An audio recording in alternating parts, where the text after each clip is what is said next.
ಸ್ವಲ್ಪ ಅದ್ರಿಗೂ ಮಾಡಿ ಅದಕ್ಕೆ ಅದ್ರಿಗೂ ಮಾಡಿರಿ ಎರಡರಿಗೂ ಮಾಡಿ ಅದು ಎರಡೂವರೆ ನಿಮಿಷ ಮಾಡ್ತಲ್ಲ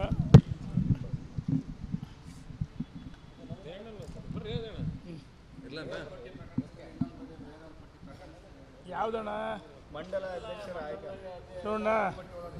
ಭಾರತೀಯ ಜನತಾ ಪಾರ್ಟಿಲಿ ಒಂದು ಸಿಸ್ಟಮ್ ಇದೆ, ವ್ಯವಸ್ಥೆ ಇದೆ. ಆ ವ್ಯವಸ್ಥೆ ಪ್ರಕಾರ ಸದಸ್ಯರುಗಳು ಭಾರತೀಯ ಜನತಾ ಪಾರ್ಟಿ ಒಂದು ದೊಡ್ಡ ರಾಷ್ಟ್ರ ಮಟ್ಟದ ಪಾರ್ಟಿ, ಕಾರ್ಯಕರ್ತರ ಆಧಾರಿತ ಪಾರ್ಟಿ. ಈಗಾಗಲೇ ಎಲ್ಲ ಮಂಡಲಗಳಲ್ಲಿ ಭಾರತೀಯ ಜನತಾ ಪಾರ್ಟಿಯ ಸದಸ್ಯತ್ವ ಅಭಿಯಾನ ಆಗಿದೆ. ಮೊದಲಿದೆ. ನಂಬರ್ 2 ಸಕ್ರಿಯ ಸದಸ್ಯರಾಗಿದ್ದಾರೆ. ನಂಬರ್ 3 ಭೂ ಸಮಿತಿಗಳಾಗಿದೆ. ಉದಾಹರಣೆ ಮನ್ನಾಳೆಗೆ 245 ಬೂತ್, 245 242 ಮಾಡಿದ್ವಿ. ಭಾರತೀಯ ಜನತಾ ಪಾರ್ಟಿಯ ಏನು ಸಂವಿಧಾನ ಇದೆ ಅದ್ರ ಪ್ರಕಾರ ನಮ್ಮ 3 ಜಿಲ್ಲೆಗಳು ಇನ್ಚಾರ್ಜ್ ಇದ್ದಾರೆ.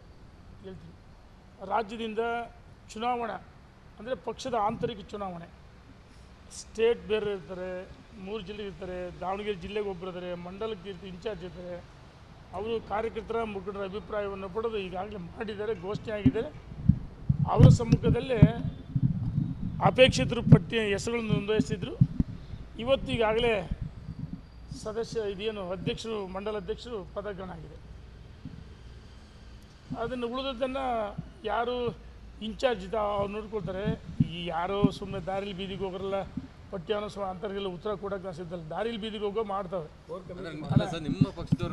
ಆಯ್ತಣ್ಣ, ನಾನು ಅವ್ರ ಬಗ್ಗೆ ಮಾತಾಡಲ್ಲ. ಅದಕ್ಕೆ ಪಕ್ಷ ಆಯ್ತಣ್ಣ, ಕಾದು ನೋಡು. ಇನ್ನೆರಡು ಸಲ ಏನಾಗುತ್ತೆ ಅದು ಕಾದು ನೋಡು. ಇನ್ನೆರಡು ಸಲ ಏನಾಗಬೇಕು ಅದಾಗುತ್ತೆ, ಕಾದು ನೋಡಿ. ಅಧಿಕೃತ ಏನು ಘೋಷಣೆ ಮಾಡಿ ಅದೇ ಅಧಿಕೃತ.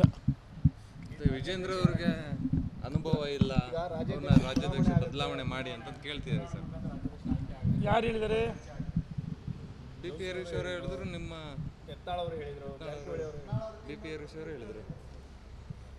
ಟೀಮ್ 3 ಮತ್ತು 1 ಅವ್ರು ಎಷ್ಟು ಜನ ಇದ್ದಾರೆ? 3 ಮತ್ತು 1 ಕೆಲಸಕ್ಕೆ ಬರ್ತಾರೆ. 3 ಮತ್ತು 1 ಬಂಡಾಯ ಭಿನ್ನಮತೀಯರು, ಕಾಂಗ್ರೆಸ್ ಏಜೆಂಟ್ರು ಇವತ್ತು ಕಾಂಗ್ರೆಸ್ನಲ್ಲಿ ಸಂಘರ್ಷ ಆಗ್ತದೆ, ಬಡದಾಡ್ತಾ ಇದ್ದಾರೆ. ಭ್ರಷ್ಟಾಚಾರ ಆಗಿದೆ, ನವಜಾತ ಶಿಶುಗಳ ಮಾರಣ ಹೋಮ ಆಗಿದೆ, ಗರ್ಭಿಣಿಯರ ಸಾವಾಗಿದೆ, ಮೂಢಾಗರಣ ಆಯಿತು, ಅಧಿಕಾರಿಗಳು ವರ್ಗಾವಣೆ ಅಗಲದೊರಡೆ ಆಗ್ತದೆ. ಇದ್ರ ಬಗ್ಗೆ ಚರ್ಚೆ ಮಾಡೋಕ್ಕೆ ಸಮಯವಿಲ್ಲ.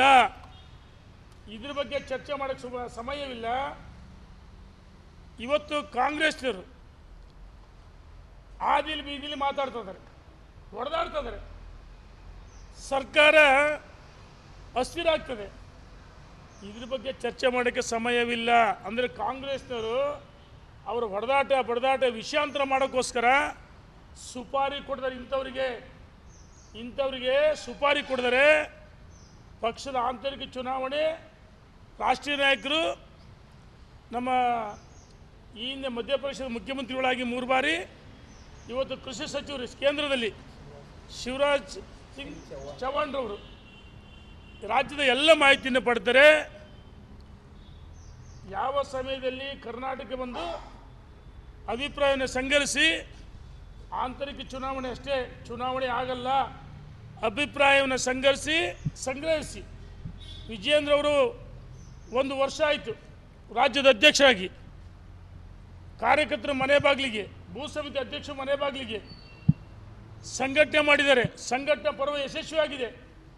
ಮಂಡಲ ಅಧ್ಯಕ್ಷಗಳು, ಭೂ ಸಮಿತಿ, ಜಿಲ್ಲಾ ಅಧ್ಯಕ್ಷಗಳು ಈಗಾಗಲೇ ಜಿಲ್ಲಾಧ್ಯಕ್ಷರನ್ನ ಈಗಾಗಲೇ ಹೆಸರುಗಳು ತೆಗೆದುಕೊಂಡೋಗಿದ್ದಾರೆ. ಬಹುಶಃ ಇನ್ನು ಕೆಲವೇ ದಿವಸದಲ್ಲಿ ಘೋಷಣೆ ಆಗುತ್ತೆ. ಯಾರ್ಯಾರು ಅಪೇಕ್ಷಿತರ ಅಭಿಪ್ರಾಯವನ್ನು ಪಡೆದು ವಿಜಯೇಂದ್ರ ಸೂರ್ಯಚಂದ್ರ ಯಶಸ್ಸನ್ನು ರಾಜ್ಯದ ಅಧ್ಯಕ್ಷ ಮುಂದುವರಿತಾರೆ. 1 ವರ್ಷ ಆಯಿತು. ಯಡಿಯೂರಪ್ಪನವ್ರು ಕೆಲಸ ಮಾಡಿಲ್ವಾ? ಯಡಿಯೂರಪ್ಪನವರು ಹೆಸರು ಹೇಳೋಕ್ಕೆ ಯೋಗ್ಯತೆ ಇಲ್ಲ ಇವ್ರಿಗೆ. ಯಡಿಯೂರಪ್ಪನ ಹೆಸರು ಹೇಳ್ಕೊಂಡು ಮಾಡ್ತಾರೆ. ಯಡಿಯೂರಪ್ಪನ ಹೆಸರು ಹೇಳೋಕ್ಕೆ ಯೋಗ್ಯತೆ ಇಲ್ಲ. ಅವ್ರು ಯಾರು? 3 ಮತ್ತು 1 ಯಡಿಯೂರಪ್ಪರ ಬಗ್ಗೆ ಭಿನ್ನಾಭಿಪ್ರಾಯ ಎಲ್ಲ ನಮ್ಗಿರೋದು. ಯಡಿಯೂರಪ್ಪ ವಯಸ್ಸಾಗಿದ್ದ ಮಾತಾಡಿಲ್ವಾ? ಬಚ್ಚ ಅಂತ ಏನು ಬಚ್ಚ? ನೀನೇನು ರಾಜಕಾರಣಕ್ಕೆ ಏನು ಮಾಡಿದ್ವಿ ಗೊತ್ತಿಲ್ಲ? ನಿನ್ನ ಮುಖವಾಡಗಳು ಕಳಿಸ್ಬೇಕಾ? ಹಿಂದೂ ಹುಲಿ, ಯಾವ ಹಿಂದೂ ಹುಲಿ ನೀನು? ಹಿಂದೂ ಹುಲಿ ನಾಚಿಕೆ ಆಗ್ಬೇಕು ನಿನಗೆ. JDS ಯಾಕೆ ಹೋಗಿದ್ದೆ? ಟಿಪ್ಪು ಡ್ರೆಸ್ ಕಟ್ಗೆ ಹಿಡಿದು ಫೋರ್ಸ್ಕೊಳ್ಳಿಲ್ವಾ? ಎಲ್ಲ ಇಲ್ವಾ? ಕಾಲಿಡಿದು ಕಾಡಿಬೇಡಿ BJP ಬಂದು ಯಡಿಯೂರಪ್ಪನ ಕಾಲಿಡಿದು. ಯಡಿಯೂರಪ್ಪರು ಹೊಗಳಿದ್ದು ನಮ್ಮ ಹತ್ರ ವಿಡಿಯೋಗಳಿದಾವೆ. ನಾಚಿಕೆ ಆಗ್ಬೇಕು. ಯಡಿಯೂರಪ್ಪನ ಬಗ್ಗೆ ಮಾತಾಡೋದು ನೈತಿಕ ಹಕ್ಕಿಲ್ಲ. ಹುಷಾರ್.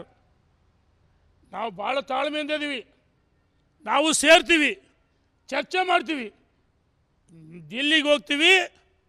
ಯಾವ ವಕಫ್ ಹೆಸರಲ್ಲಿ ಭಿನ್ನಮತಿ ಇರೋರು ಬಂಡಾಯ ಇಂಥರಿಗೆ ಯಾವ ರೀತಿ ಪಕ್ಷದ ಹೊರಗಡೆ ಹಾಕಬೇಕು ಮುಲಾಜಿಲ್ಲ.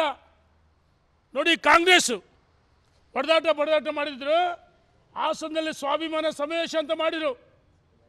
ಅವರ ಬೆಂಬಲಿಗರು ಆಗಿದ್ದೇನು ಸಿದ್ದರಾಮಯ್ಯನವರ ಸ್ವಾಭಿಮಾನ ಸಮಾವೇಶ ಎಲ್ಲ KPCCI ಅಧ್ಯಕ್ಷರು ಸಾರಥ್ಯದಲ್ಲಿ ಆಗ್ಬೇಕಂತೇಳಿದರು. ತಕ್ಷಣ ಆಯಿತು. ಲಂಚ್ ಬ್ರೇಕ್ಫಾಸ್ಟು ತಕ್ಷಣ ಕಡಿವಾಣ ಹಾಕಿದರು 1 ಗಂಟೆ ಒಳಗಾಗಿ. ಅದೇ ರೀತಿ ನಮ್ಮ ರಾಷ್ಟ್ರೀಯ ನಾಯಕರು ಸಮರ್ಥರಿದ್ದಾರೆ. ಕಾಂಗ್ರೆಸ್ ಹೈಕಮಾಂಡ್ ದುರ್ಬಲ ಆಗಿದೆ, ಆದರೂ ಅವ್ರು ಬ್ರೇಕ್ ಆಗ್ತಾರೆ. ನಮ್ಮ ರಾಷ್ಟ್ರೀಯ ನಾಯಕರು ಸಮರ್ಥವಾಗಿದ್ದಾರೆ, ಗೊತ್ತಿದೆ, ಎಲ್ಲವನ್ನೂ ಕಾದು ನೋಡ್ತಾ ಇದ್ದಾರೆ. ಯಾವ ಸಂದರ್ಭದಲ್ಲಿ ಇವರಿಗೆ ದಿಲ್ಲಿಗೆ 3-4 ಸರಿ ಹೋದ್ರು, ಭೇಟಿ ಕೊಟ್ರ? ಭೇಟಿ ಮಾಡೋಕ್ಕಾಗಲಿಲ್ಲ, ಸಮಯನೂ ಕೊಡಲಿಲ್ಲ. 5-6 ಬಾರಿ ಭೇಟಿ ಮಾಡಿದರು, ಹೋದರು ಡೆಲ್ಲಿಗೆ, ಸಮಯನೂ ಕೊಡಲ್ಲ. ಬಂದ ದಾರಿಗೆ ಸುಂಕ ಇಲ್ಲ ಅಂತೇಳಿ ವಾಪಸ್ ಬಂದರು. ಇವತ್ತು ನನ್ನ ಬಗ್ಗೆ ಒಬ್ಬ ಮಹಾನ್ ನಾಯಕ ಅಗ್ರೋಮ ಇಂಡೈರೆಕ್ಟಾಗಿ ಮಾಧ್ಯಮ ಕೇಳ್ತದ್ರಿ, ಇಂಡೈರೆಕ್ಟಾಗಿ ಮಾತಾಡಿ, ನಿನ್ನ ಪಿಕ್ ಪ್ಯಾಕೆಟ್ ಮಾಡೋಕ್ಕೆ ಬಂದೆ, ನಿನ್ನ ಮನೆಗೆ ಪಿಕ್ ಪ್ಯಾಕೆಟ್ ಮಾಡೋರು. ಮತ್ತು ಮೀಸಲಾತಿ, ಯಾವ ಮೀಸಲಾತಿ ಹೇಳ್ಬೇಕಲ್ಲ. ಪರಿಶಿಷ್ಟ ಜಾತಿ ಪಂಗಡ ಜನ ನನ್ನ ಜೊತೆಗದರೆ, ನಾನು ಅವ್ರ ಜೊತೆಗದೀನಿ. ನಿನ್ನ ಮುಖವಾಡ ಗೊತ್ತಿಲ್ವಾ? ಹಿಂದೂ ಹುಲಿ ಅಂತಿ. ಇನ್ನೊಂದು ಅಯೋಗ್ಯರು ಅಂತ ಹೇಳಿದ್ರೆ, ನಾನು ಹೇಳ್ತೇನೆ ನೀನು 420 ನೀನು ನಮಕ್ಕರಾಮ್. ನೀನು 1 ಹೆಜ್ಜೆ ಮುಂದಿಟ್ರೆ 10 ಹೆಜ್ಜೆ ಮುಂದಿಡ್ತೀನಿ ನಾನು. ನನ್ನ ಬಗ್ಗೆ ಅಗುರ ಮಾತಾಡ್ತೀಯ? ಹಿಂದೂ ಹುಲಿ ಅಂತೇಳಿ ಟಿಪ್ಪು ಜಯಂತಿ, ಟಿಪ್ಪು ಅವತಾರ ತಾಳಿ ಅದೆಂಥದ್ದು ಊಟ, ಇಫ್ತಿಯಾರ್ ಕೂಟ ಮಾಡಿಸ್ಲಿಲ್ವಾ? ನಮ್ಮ ಹತ್ರ ಅದಾವೆಲ್ಲ ದಾಖಲೆ. ಉತ್ತರ ಕರ್ನಾಟಕ ಏನು ಕೊಡುಗೆ ನಿಂದು? ಉತ್ತರ ಕರ್ನಾಟಕ ಅಂತಿ. ಇನ್ನೊಂದು ಸರಿ ಪಂಚಮಸಾಲಿ ಸಮುದಾಯ ಬಗ್ಗೆ ನನಗೆ ಗೌರವ ಇದೆ. ಪಂಚಮಸಾಲಿ ಸಮುದಾಯ ಭಾರತೀಯ ಜನತಾ ಪಾರ್ಟಿಗೆ ಮತ ಕೊಟ್ಟಿದೆ.